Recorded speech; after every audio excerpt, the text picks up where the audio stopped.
Welcome to the Seven Figure Leaders podcast. This podcast was created to celebrate the success stories of seven-figure business owners, giving them a platform to share their insights and lessons learned in order to inspire other business owners. As well as that, it's an opportunity to build new connections. So if you're a seven-figure business owner or someone who works with seven-figure business owners and you're looking for introductions to potential stakeholders, strategic partners and clients, I'd love to hear from you or have you on as a guest and see if I can help make those connections for you. Just go to synergycfosolutions.co. That's synergycfosolutions.co and click podcast. And there you'll find the link to apply.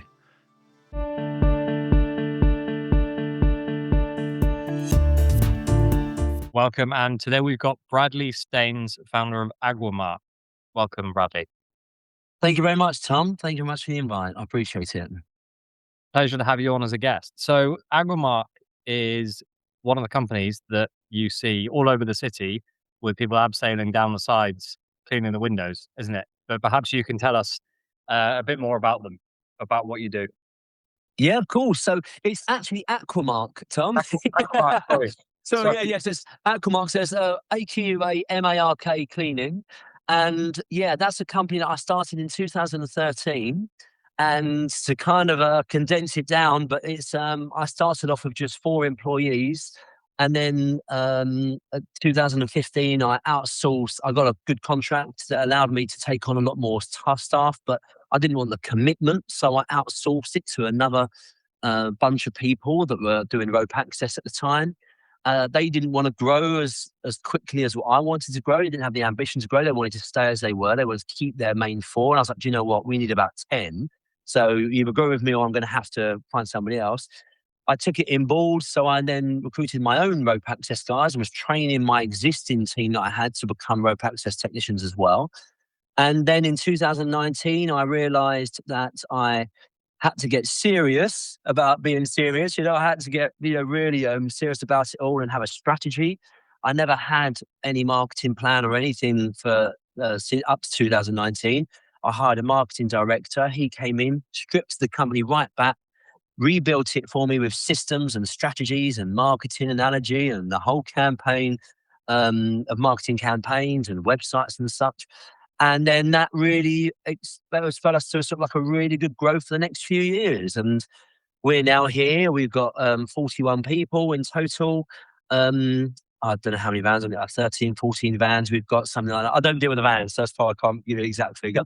But yeah, so that's kind of where we are at the moment. And we're just about to rebrand and relaunch vision and mission literally in a couple of weeks. So it's kind of, we're rebranding again to hopefully push us for the next sort of like 4 years, Okay, perfect. So there's a lot we can dive into there, but how about we go back to the early days and what you were doing prior to starting this business and what kind of got you onto starting this business in the first place? So I actually started in sort of like the window. I used to be a DJ, and then I thought, okay, do you know what? I've got to get a bit serious. I can't keep doing DJing every single night, working the clubs around London. Let me get something a little bit more that's going to be suitable for a relationship and a family. So then I knew a guy that had a window cleaning round, and he was one of the first people to have the water-fed pole system that came into the country, I think, about 1996. And then he really done well out of it. He bought all these fancy cars and had a very nice life. And I was like, right, I want a bit of that. What do you do? He goes, I'm a window cleaner. And then when he told me like just how deep he goes into the window cleaning, the commercial aspect and all of the red tape and everything that you have to have in place to become a professional window cleaner, I was like, okay, I fancy a bit of that. That's a good challenge for me. I did then try to get there a bit too quickly. So I bought companies to get me there. I literally had zero business knowledge at all. I winged the lot of it. But after a while, 2017, I done a bought commercial cleaning company that got me into the commercial aspect. And then I thought I'd made it. I thought I'd hit the big time, and I had to liquidate a company in 2013.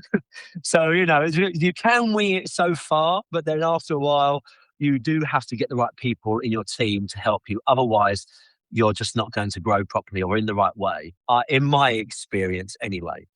So that's kind of how I got to 2013. In 2013, I thought, well, I've got to get serious. I had a limited company, chartered accountant, and I went the right route. And I don't look back now because that was definitely the best decision for me to do at the time. Okay. And so that first company that went to liquidation, was that one that you acquired yourself?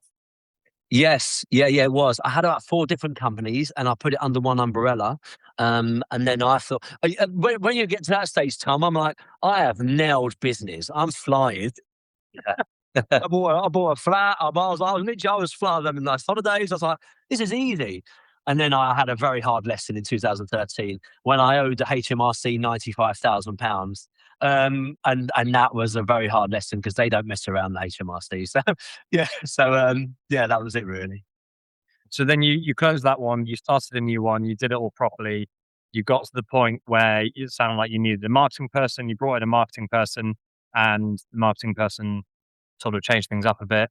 And then that is what fueled your kind of latest growth burst. Is that right?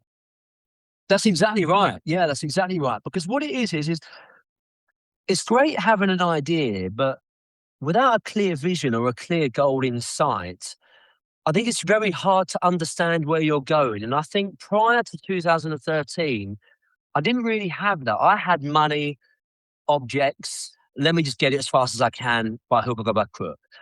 Then after a while, I think, you know what? There's a lot in this planning malarkey. I do have to start planning a little bit and having a bit of an idea of where I would like to go and where I want to be in X amount of time.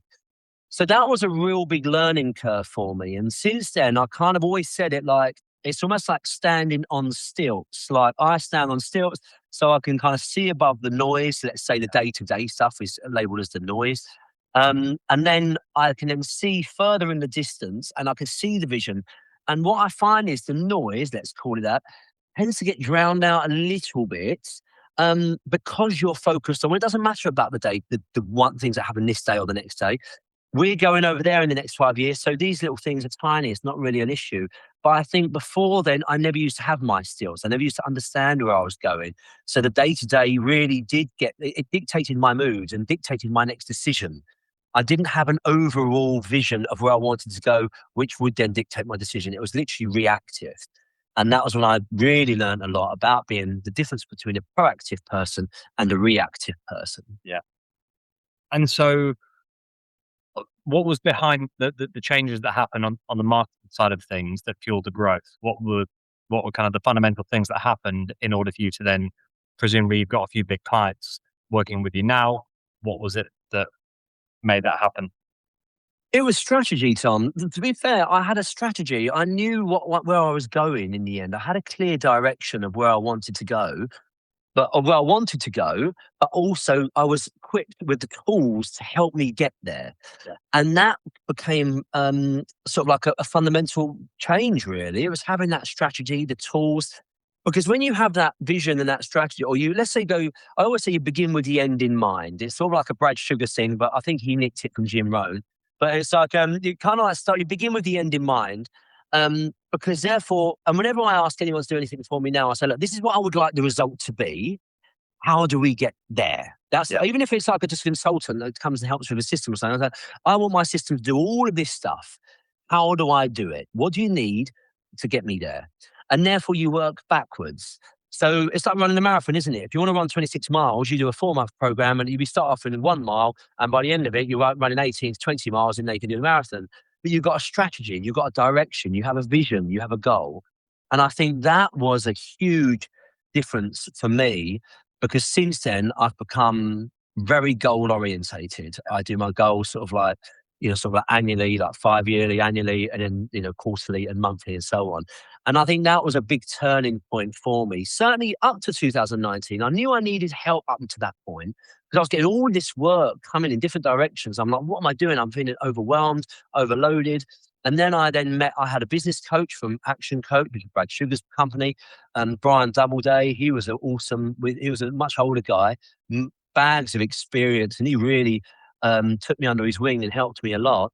And he introduced me to Chris, the marketing director I had at the time, right, who then really changed so much for me. And what did he change? What were the big things that he made a difference? It was understanding what the customer wants, understanding your target audience, your ICP. And I think that's kind of a real big key for anything, really, actually, anything you want to achieve. Understanding who you're going to deliver, what you're going to deliver, and who's going to buy that from you. because you might have 0 buyers in the world, you might have 1 million buyers, you don't know. But until you understand who you're going to sell this for, who you're making this product or service for, it's going to be a lot harder for you to market it. And that was one of the things, because we spent a couple of months, we used to have an office in Malden, I don't know if you know, it's like South London. And Chris and I spent hours and hours every Monday, sometimes into the night, in the ballroom we had there, just understanding it. And I didn't feel like I was getting anywhere. But now I look back, I'm like, actually, we were making massive strides, because what he was telling me is understand your audience first.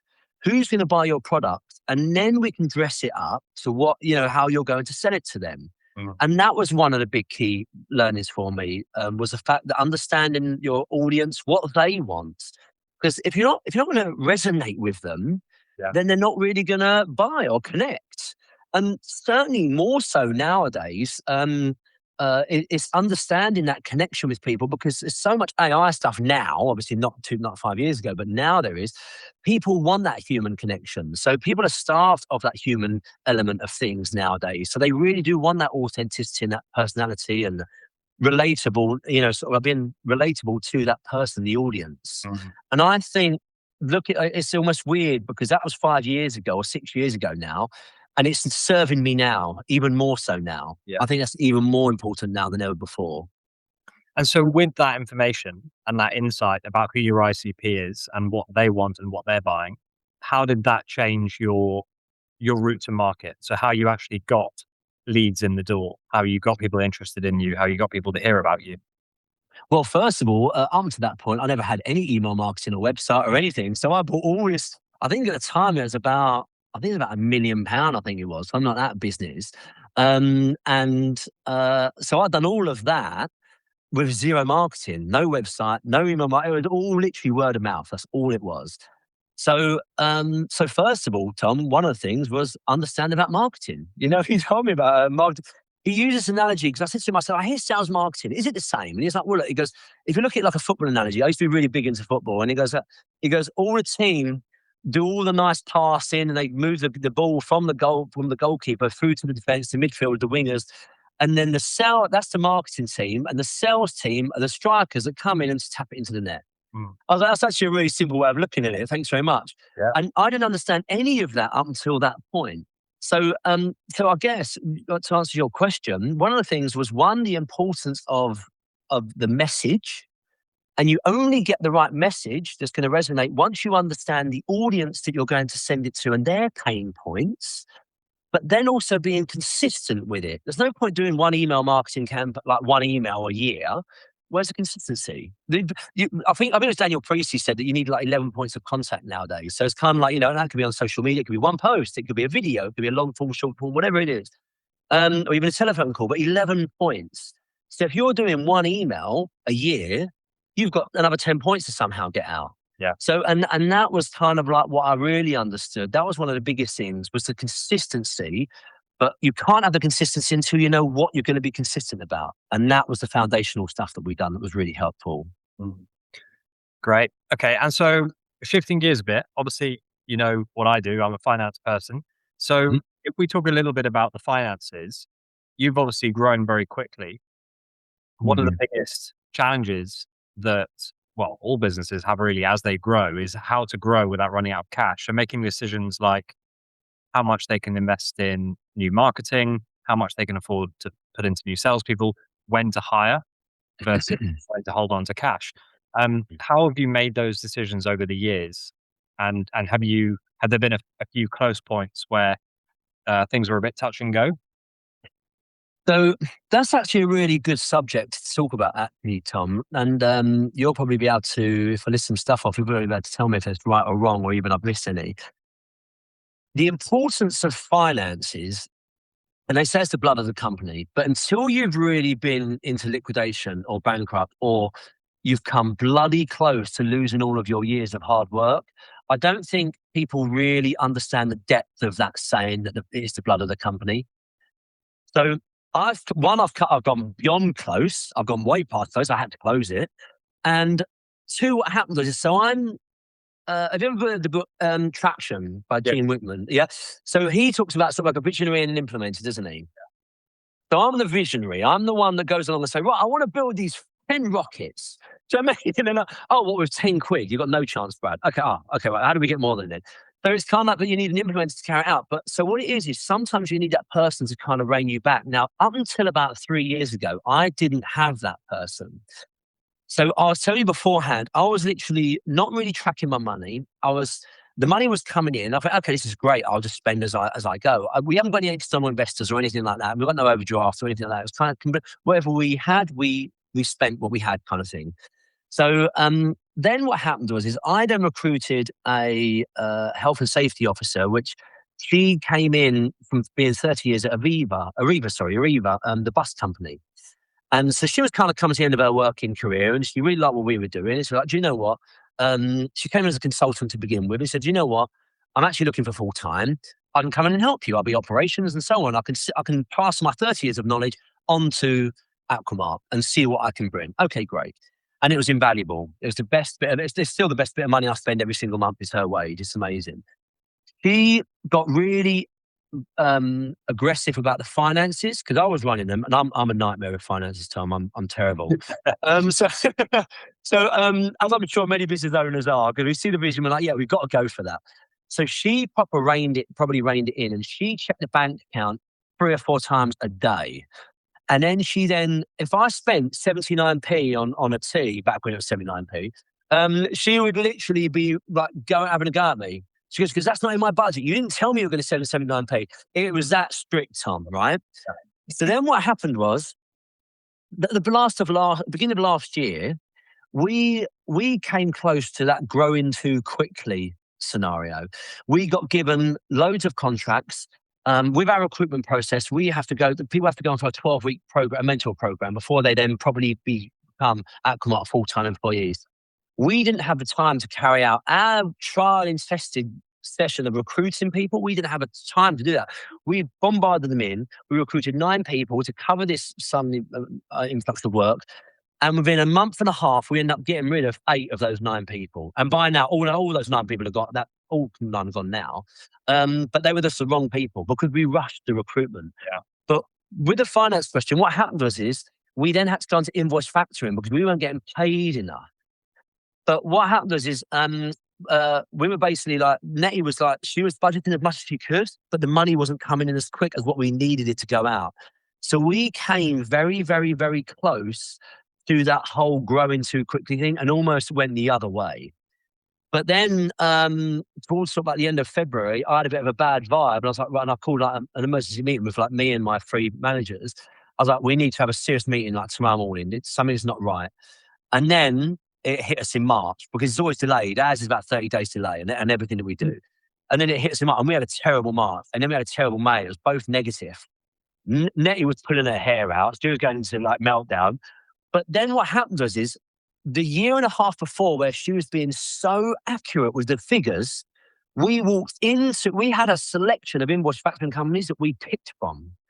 People wanted to lend us money. Because 2 years before that, I couldn't even get an overdraft for like 100 quid. Do you know what I mean? It was insane. So all of a sudden, if I was running the finances last year, we probably wouldn't be here today because I wouldn't have been able to get that financial support. But because Nettie checked the figures day in and day out and budgeted for every single penny, and when I say every penny, it really was every penny.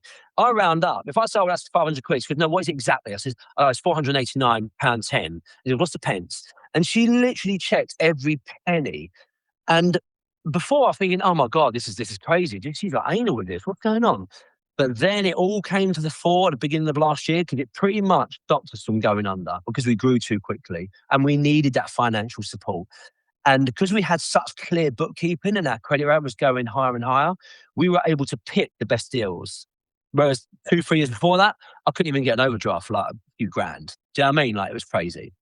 So that's the difference of the power of monitoring your finances because it can either make you or break you.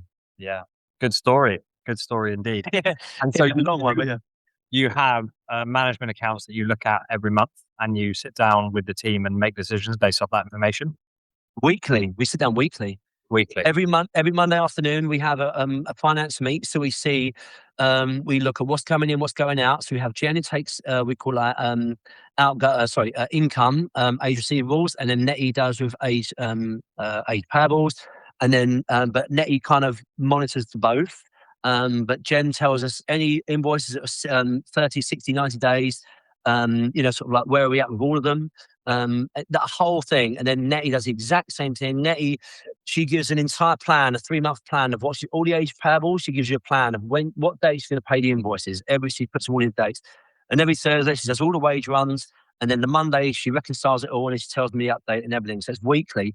And then on the first Thursday of every month, we review the previous month, how we did, the good, the bad, the whole lot. We go through the entire P&L, the balance sheet, everything. We go through everything. So every month she's on it. But before I used to think it was a chore. Now I fully respect it. Since about February last year, when we had to do an emergency, say, look, we need money. And we were getting bombarded with options. Do you know what I mean? It's brilliant. And that was all because she was diligent with checking every single penny, daily, weekly, every time. That's the power of it. Well, that's a very, very good story to share on this podcast. Yeah, that's right. So, is there anything else that you want to share with the audience before we wrap up? Yeah, I mean, so what I found was, if I may, so I'm a bit of a new venture. So I too have a podcast. So it's called Working on It. It's called it's to help service-based business owners grow the business or grow the management team so they can have the business run without them and buy back their time to live the life that they want. So, but from that, I got a few business opportunities come my way. And 2 of them I turned down because I didn't feel that I could bring any value. But one particular one was very, very good for me. And what it is about a year ago, I started doing social media, LinkedIn. It was about a year actually today that I got a bit active on LinkedIn. And I realized the value of it and building network and connections and so on and relationships. But what I done was I got quite a lot of messages come through to me from other service-based business owners saying, look, Brad, how do you have this day off? How do you have this team? What do you do? Build a trust and all that. And I was helping them a little bit, but then it ended up taking quite a bit of my time. But what I'm doing is now, a new venture is now, we're opening up like an academy, like a club for service-based business and trades businesses. And we're having sort of like once a month catch up, etc. We'll be launching in the next couple of weeks, but it's pretty much built, ready to go. And what it is to help service-based business owners and trade businesses understand, fast track what we've experienced, you and I, building business, etc., all that sort of thing. Because I'm also going to partnership with Chris Archer, who also has bought and sold a few businesses for a few million quid. So he understands all the trials and tribulations you have to go through and the experiences and the skills and the tough times of running the business. We're going to be sharing that knowledge. So it was kind of like that. So that's why it was great to be on this podcast, really, and hopefully many more, because we just want to help, you know what I mean? Because we understand it's tough. It's bloody tough. And you're in the trenches alone a lot of the time. But if you can build a good team around you with good knowledge and good experience, then you'll do the right thing and you will build the business that you want, So eventually it builds the life, isn't it, that you want in this sense? Exactly. Brilliant. Well, we'll make it very easy for anyone to get in touch.